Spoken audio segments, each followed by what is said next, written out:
Learn Japanese history. We are your navigators, Taro and Hanako. Welcome, everyone. Today, we're doing a deep dive into early Edo Japan, specifically how the Tokugawa shogunate, how they got everything under control. Right, how they built this system that lasted for over 250 years after all that upheaval. Exactly. It's like we're looking at the instruction manual they wrote for running Japan. What were the steps, the rules they put in place? That's a really good way to put it. It wasn't just about brute force. It was about designing a structure, a set of instructions for stability. So let's start with the main architect, Tokugawa Ieyasu. He wasn't always the top dog, was he? How did he, start building his power? No, definitely not. He started out as a fairly minor daimyo in Mikawa province, Okay. but he was very shrewd. After the Imagawa clan fell, he expanded his territory into Totomi and Suruga. Eventually, his influence grew enough that Hideyoshi made him one of the Council of Five Elders. Ah, okay. And that Hojo defeat at Odawara in 1590? His role there seems pretty important for his standing under Hideyoshi. What was the outcome for him? Hugely important. As a reward, or maybe a strategic move by Hideyoshi, he was given the Kanto region and moved his base to Edo. Edo, which wasn't the big city it is now, right? Not at all. It was kind of a backwater then. Some might have seen it as being sidelined, maybe. But it actually set him up with a massive domain, about 2.5 million koku. Wow, 2.5 million. And koku being that measure of rice, basically wealth and power. Exactly. It made him one of the most powerful lords in the country, even if geographically removed from the center for a bit. A very strategic position in hindsight. Definitely looks that way. So fast forward, Hideyoshi dies, leaves his young son Hideyori as heir. How does Ieyasu navigate that power vacuum? Well, very carefully, but effectively. He was the most senior, the most experienced of the elders. So he gradually started taking on more real authority, filling the gap Hideyori was too young to fill. Which I imagine didn't sit well with everyone, especially those loyal to the Toyotomi. Precisely. It led to friction, especially with Ishida Mitsunari, who was very close to the Toyotomi. And that friction boils over into the huge clash at Sekigahara in 1600. That was really the decider, wasn't it? Oh, absolutely. The big showdown. Yeah. Ishida Mitsunari, backed by others like Konishi Yukinaga, challenged Ieyasu directly. What swung it for Ieyasu? It was complex alliances, troop movements, even some key defections on the day. But Ieyasu's side came out on top, and that victory, well, it gave him the mandate he needed. A mandate to clean house, basically. What happened to the losers? It was pretty harsh. Many opposing daimyo were executed, others had their lands completely confiscated. Ouch. And Hideyori himself, his territories were drastically reduced. He was basically just another powerful daimyo, not the heir apparent to all of Japan anymore. So the path was clear for Ieyasu. More or less. There's actually a famous scroll, the Tusha Engi Yamaki, that shows Ieyasu at Sekigahara really captures that decisive moment. Right. So with the main opposition crushed, Ieyasu makes it official in 1603. He becomes shogun.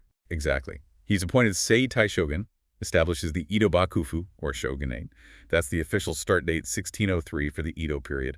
Over 260 years of Tokugawa rule begin right there. The start of a whole new chapter, a new set of instructions for Japan. You could say that, yeah. But Ieyasu himself, he steps down as shogun pretty quickly after only 2 years. Why do that? It was smart succession planning, really. Yeah. In 1605, he passed the title to his son, Hidetada. But he didn't just retire to the countryside, did he? Oh, no, not at all. He continued to wield the real power from behind the scenes as the Usho, the retired shogun. It let him guide Hidetada and ensure the Tokugawa line was firmly established, solidifying the dynasty. Makes sense. But even with Sekigahara won and the shogunate established, there was still the Toyotomi family, Hideyori, holed up in Osaka Castle. That felt like unfinished business for Ieyasu. It definitely was. Ieyasu seems to have worried that Hideyori could become a symbol, a rallying point for anti-Tokugawa sentiment down the line. So he moved to eliminate that threat completely. Yes. That led to the sieges of Osaka. There was a winter campaign in 1614, then a final summer campaign in 1615. And the outcome? The complete destruction of the Toyotomi clan. Osaka Castle fell, Hideyori died. That was the definitive end of any potential challenge to Tokugawa supremacy. So Ieyasu lays the foundation, removes the major rivals, but the actual, nuts and bolts of the shogunate's structure, the detailed instructions that came more from his successors? That's right. The institutional framework really took shape under the second shogun, Hidetada, and especially the third, Ieyasu. This is also when the Sakoku, the national seclusion policy, gets firmly put into place regarding foreign contact. Okay. And central to this whole structure was the Bakuhan system. Can you break that down for us? It sounds like a core instruction. Yeah, the Bakuhan system is fundamental. Think of it as Bakufu plus Han. The Bakufu is the shogun's central government in Edo. The Han are the domains ruled by the individual daimyo, the regional lords. So power is kind of shared. Sort of, but not really equally. The daimyo had significant authority within their own domains, collecting taxes, raising troops, administering justice, but ultimately they were subordinate to the shogun and the bakufu. It was a clever way to manage a large country, grant local autonomy, but maintain central control through various rules and obligations. And the shogun had the muscle to back it up, right? Direct forces. Oh, absolutely. The shogun had a huge number of direct retainers. They were split into two main groups: the hatamoto, or bannermen, who had less than 10,000 koku, but were important enough to have an audience with the shogun. There were about 5,000 of them. Okay. And then the gokunin, or housemen, who were lower ranking, didn't get an audience. 17,000 of those. Together, that's a massive direct military force, much larger than any single daimyo could field. And economically, how did the shogun stack up against the daimyo? Economically, the shogun was dominant. They directly controlled huge territories called bakufu rus, or tenri shogunal lands. By the late 1600s, this amounted to something like 4 million koku. 4 million, compared to Ieyasu starting with 2.5. Wow. Exactly. Plus, the Bakufu controlled the major cities: Edo, Kyoto, Osaka, the port of Nagasaki. And crucially, the major gold and silver mines like Sato or Iwamiomori. Ah, so they controlled the minting of currency too. Precisely. That gave them immense financial power and leverage over the entire economy, far exceeding any individual daimyo. So with all this power and wealth, how did the Bakufu actually run things day to day? Who were the key officials? They developed a pretty complex administration. At the top, you had the Ruju, the Council of Elders, or senior counselors. Below them were the Wakdo Shiori, the junior counselors. And who filled these roles usually? Typically, they came from the ranks of the Fudai daimyo, those hereditary vassals who were loyal to the Tokugawa before Sekigahara, so trusted allies. Makes sense. What about more specific jobs? You had important magistrates, like the Machibugu, who governed the cities, and the Kanjubugu, who handled finances. These posts were often filled by high-ranking hatamoto. So some opportunity for the direct retainers too. Yes. And a really interesting feature was that for many key positions, they'd appoint multiple officials who served in rotation, often monthly. Monthly rotation, why do that? To prevent any one person from accumulating too much power or influence in a single post. It was a built-in check and balance, very typical of the Tokugawa approach. Clever. They really thought about how to structure control. And there were other roles too, like overseeing Kyoto. Right, you had the Kyoto Shoshidai, who was the shogun's deputy in Kyoto, responsible for supervising the imperial court, and the Osaka Jodai, the castellan who administered the critically important city of Osaka. Okay, that covers the central administration. Now let's turn to the daimyo themselves. How did the Bakufu keep these powerful regional lords who technically ruled their own domains, following the shogun's instructions? Right, but daimyo. Well, Defined as lords holding domains worth 10,000 koku or more who swore loyalty to the shogun. Their domains, as we said, were the Han. and they weren't all treated the same, were they? You mentioned Fudai daimyo. Exactly. The Bakufu categorized them, and this was crucial for control. You had the Shinpan, who were relatives of the Tokugawa family itself, like the heads of the three main branch families, Owari, Ki, Mito, the most trusted inner circle. Got it. Relatives first. Then the Fudai, the hereditary vassals, loyal from before Sekigahara. They often held important positions in the Bakufu, and their domains were usually located in strategic areas closer to Edo. Okay, the long-term allies. And the last group. The Tozama, or outer lords. These were the daimyo who only submitted to the Tokugawa after Sekigahara. Many were very powerful, holding large domains, but they were generally viewed with more suspicion. The ones they needed to watch. Essentially, yes. Their domains were often located further away from Edo on the peripheries. The number of daimyo fluctuated, starting under 200 and growing to maybe 260, 270 later on. And the placement on the map wasn't accidental, was it? You look at maps from the time. Not at all. It was highly strategic. The Bakufu carefully arranged the domains, interspersing potentially unreliable Tozama daimyo with loyal Fudai or Shinpan lords, and keeping the most powerful Tozama far from the capital. It was all about preventing alliances and potential rebellions. Like a strategic board game. What were some of the specific rules, the instructions imposed on all daimyo? Well, a big early one, right after the fall of Osaka in 1615, was the Ikoku Ichizurei, the one castle per province rule. Ah, limiting their physical fortifications. Precisely. It curbed their local military strength and ability to resist. And then came the big one, the Bukshahato, the laws for military houses. Yes. Issued first in 1615 and revised periodically, this is a comprehensive code of conduct. It laid down rules for everything. Like what specifically? Things like needing Bakufu permission to repair castles, let alone build new ones, prohibitions on building large ships, restrictions on arranging marriages between daimyo families. The Bakufu had to approve those to prevent powerful alliances forming outside its control. So controlling military power and political maneuvering. Exactly. The goal was to limit their autonomy and keep them focused on governing their domains according to Bakufu standards. And if they broke these rules, what were the consequences? They could be severe. The Bakufu could impose kaigi, which meant complete confiscation of the domain, Wow, losing everything. or genpo, a reduction in the size and income of their domain, or tenpo, being forcibly moved to a different, often less desirable domain somewhere else in the country. Real teeth behind the rules. Definitely strong deterrence, but maybe the most famous and possibly effective control mechanism was Senkenkutai, alternate attendance. Ah yes, Senkenkutai. It really was a cornerstone of Tokugawa control, especially as solidified under the third shogun, Iemitsu. So how did it work? What did it demand?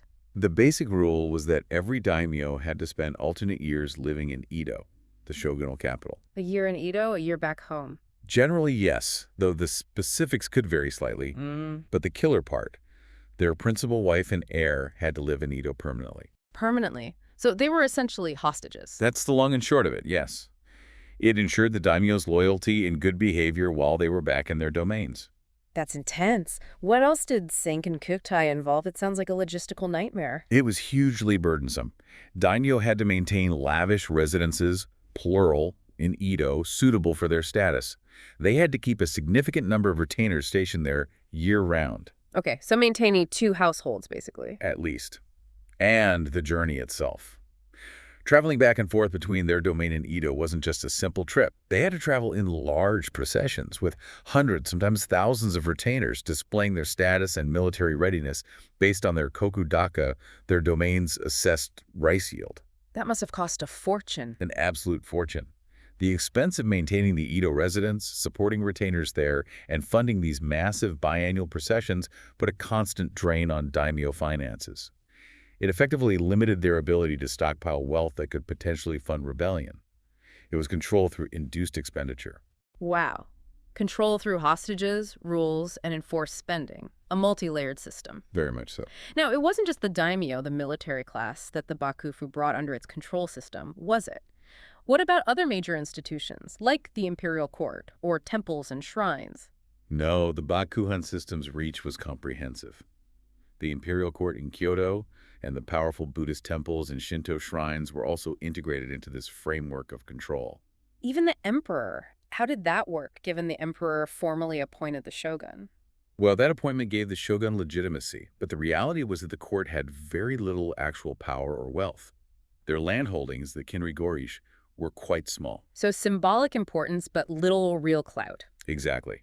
And to make sure it stayed that way, in 1615, the Bakufu issued the Kinchu Narabi Kuge Shohato laws for the imperial court and court nobility. More laws, more instructions. Yep.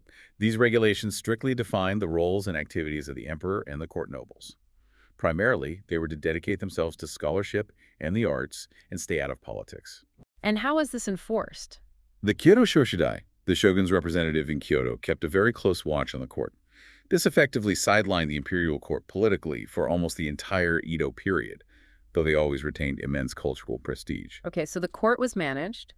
What about the religious side? The temples and shrines? Jisha. They held a lot of land and influence traditionally. They did, and the Bakufu moved to control them too.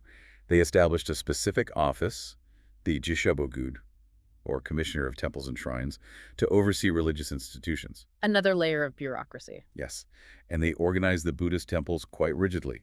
Temples were grouped by sect under a hierarchy of main and branch temples, Onmatsu-seido.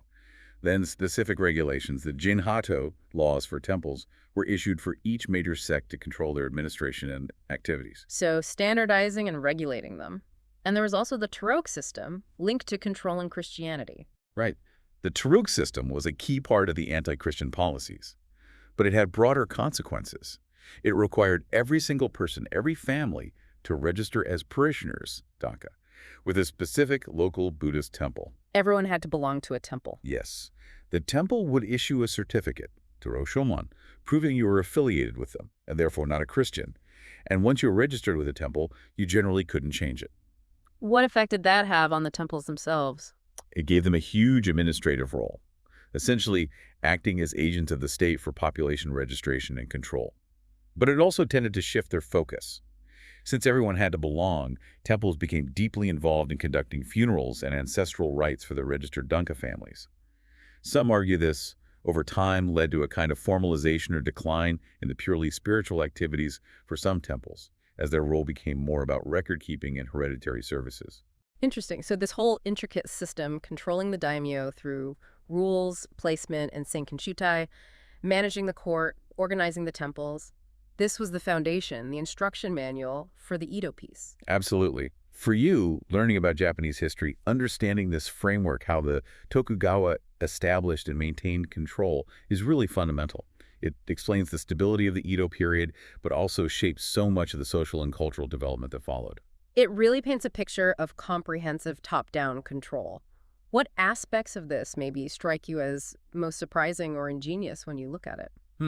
For me, it's perhaps the sheer thoroughness of it, how they seem to think of controlling almost every lever of power, military, economic, political, even social and religious affiliation. Yeah. And the Senkin-Tutai, just the logistical and financial scale of it as a control mechanism, is quite remarkable. Yeah, that one always stands out. So thinking about this initial structure, what questions does it raise for you about what life was actually like under this system for ordinary people or even for the daimyo themselves? That's the next step, isn't it? How did these macro-level instructions translate into daily reality? How did people navigate these rules? We really encourage you listening to maybe pick one element like Senkinkutai or the Buku Shohado or the Toroku system and dig a bit deeper. It really helps appreciate the complexity and the impact of how the early Edo Bakufu set things up.